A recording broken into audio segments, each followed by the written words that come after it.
నేల దాహంతో నోరు తెరిచి ఆకాశంలోని నీలిమబ్బులను చూస్తోంది.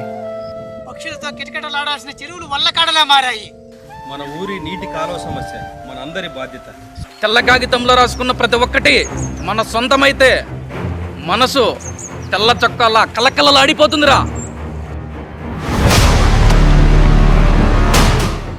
ఏ తెల్ల చొక్క ఆయుధానికి వేస్తే నేను చిన్నప్పుడు సంధి నా ఒంటి మీద తెల్ల చొక్కా వేసింది లేదయ్యా. అవసరమైతే మన ఊరి కోసం నా ప్రాణాలు ఇస్తానయ్యా. వెలిగే లేని వాని జీవితానికి సూర్యుడే స్నేహితుడైన ముళ్ళకు రక్తం దాపుతాడు రా.